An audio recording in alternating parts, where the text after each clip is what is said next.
Assalamualaikum warahmatullahi wabarakatuh. We are from Group 3. I'm Nur Ahmad. I'm Norma Fira. Navia Pramitri. I'm Andini Rahayu. Okay, in this occasion, we will explain about question about section 2 part 1, understanding the concept of discourse and discourse analysis. Happy watching. For the first question, Andini Rahayu, why should we learn the genesis of discourse analysis? Please explain your answer.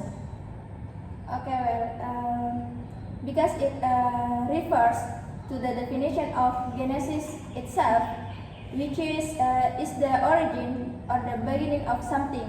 Then, by studying the genesis of discourse analysis, we will know the origin or initial step of discourse analysis, including its history, so that before moving on to in-depth matters related to the discourse analysis, we already have an overview regarding discourse analysis itself. Okay, good. Okay, the question number 2 about do you agree with saying that the development of discourse analysis theory is strongly influenced by the developments of linguistics theories? Why? Please explain the reason for your answer, Novi. Okay, based on your question, I agree that development of discourse analysis theory is strongly influenced by development of linguistic theories because discourse analysis and linguistics are interrelated, in which discourse analysis is a study of linguistics that focus on the use of language. Before studying discourse analysis, we have been introduced to theories in linguistics, including the theory of language use, which will be studied directly in the discourse analysis itself. Okay, I think my question. Well, so I have a question for you, Fira. Could you please explain to us what is traditional grammar theory? Okay, I want to explain about traditional grammar theory. Traditional grammar theory is a field of study that discusses the structure and formation of word or morphology and sentence or syntax, which easily do not refer to sound and meaning. This traditional grammar is different from modern grammar in that modern grammar examines more like sounds, words, phrases, sentence, and meaning. I think that's all for me. I have question for you, Sita. Yes. About what is traditional grammar theory? Well, based on the book that I already read, the principle of traditional grammar theory is that grammar in this tradition reflects the perspective view or rules that govern how language is used, that one dialect or variety of language must be valued more than others and must be made the norm for all speakers of the language. Okay, Andini Rahayu, I have a question. What do teachers who adopt the principle do in the teaching language? Okay, teachers who adopt this principle must make certain language rules as absolute reference that must be fully learned and obeyed by all language learners. They must speak according to the sound patterns, words, and sentence structures of their language. Then students are not allowed to use language patterns that do not match their reference language. Okay, the next I will ask you maybe about what are the products of this theory?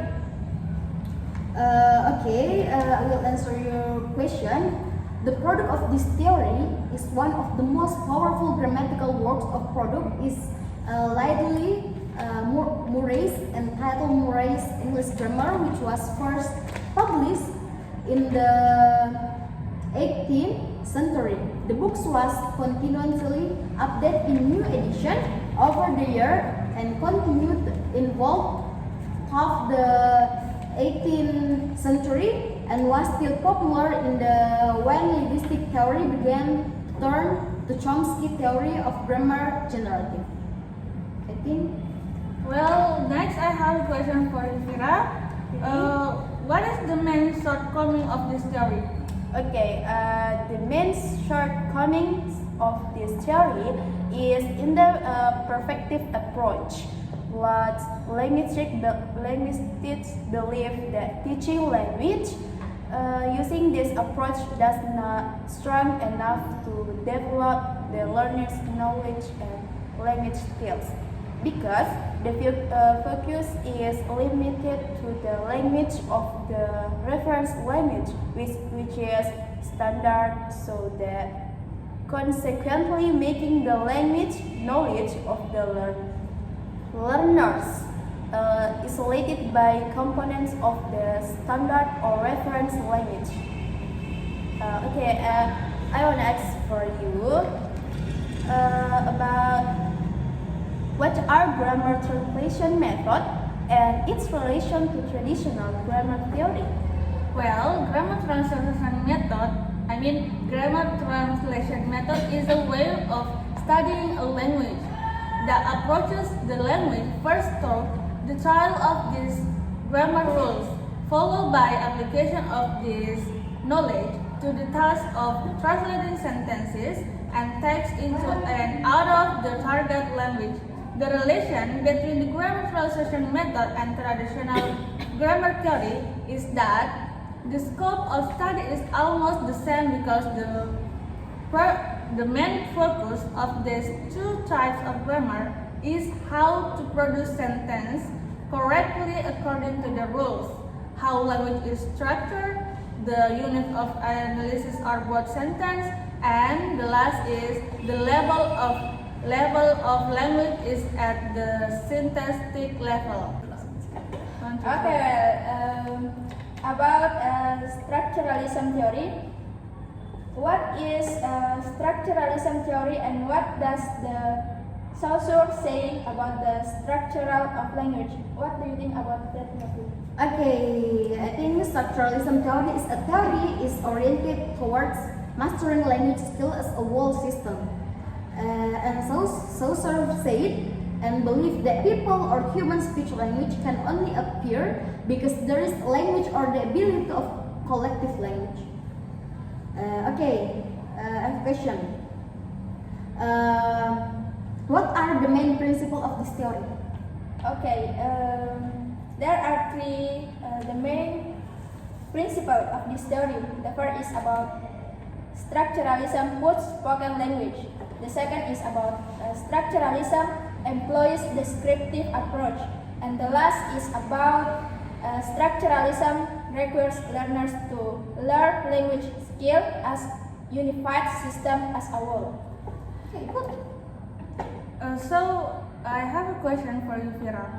What is informant method and what is its relationship to the structuralism theory? Informant method is someone who has information about the research object. The informants in this study come from direct interview who were referred to resource person. I think. Next question for you, Sita, about what are the characteristics of the method? Well, the characteristic of this method, the first one is located in the area under study. The second one is recognize incidents or problem. The third one is can argue well. The fourth is feel the impact of the incident or problem. And the last one is get directly involved with the problem.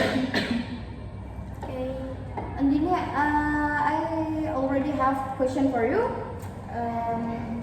What are the main shortcomings of this theory? I think the shortcoming in this theory there are the field of morphology and syntax. And the next is the drill and practice method. And the next is the language process. And the next is machines, grammatical based on generality criteria. And the last is about historical factors are simple not taken into account in language analysis. The object of study is limited to the sentence level. Okay, I also have question for you, Novi, about what is error analysis and what is the relation to the structuralism theory. Okay, I think error analysis of language error is a study of the types and causes of language errors, especially in second language acquisition. Well, Vira, I have a question for you. What is functionalism theory and what does Chomsky say about language? Okay, I want to answer about this. Functionalism theory teaches that technically society can be understood by looking at its nature as an analysis of social systems and social subsystems, with the view that society is essentially composed of structured parts. And then Chomsky bases his theory on the assumption that language is part of the human component and a product of human reason, because the elements that distinguish humans from animals are their intelligence and ability to think. For Chomsky, 1968, grammar is a system of rules that connect sound and meaning. Okay. The next question for Sita. What are the difference between Chomsky's views and Hume's about language? Well, the difference between Chomsky's view and Hume's about language, Chomsky's view of competence is eventually recognized as linguistic competence, which deals with the abstract abilities speaker possess that enable them to produce grammatically correct sentence in language. Whereas Hume's taught that not only grammatical competence but also socio-linguistic and contextual competence. As for Hume, the notion of communicative competence is the underlying knowledge of a speaker has of the rules of grammar. I think that's all. Okay, Andini, the last question for you. Okay, what is the CLT method and its relation to functionalism theory? Okay, relation between CLT method and functionalism theory. CLT method explains that a teacher is not only used about the knowledge of language to communication in social life. Based on this, we know what is the relation between CLT method and functional theory. Okay, I also have the last question for you, Novi, about what the relationship between discourse analysis and functionalism theory. Okay, relation between discourse analysis and functionalism theory is a form of the development of functionalism theory, has become an inspiration for some linguists to conduct the research on discourse analysis as their efforts to discover the social and cultural aspect behind the language used by humans to communicate. Okay, this is my answer. Well, that's a good discussion for today. Thank you. Yes, thank you guys. For your knowledge. Thank you for your nice answer, guys. I think that's our discussion about discourse analysis.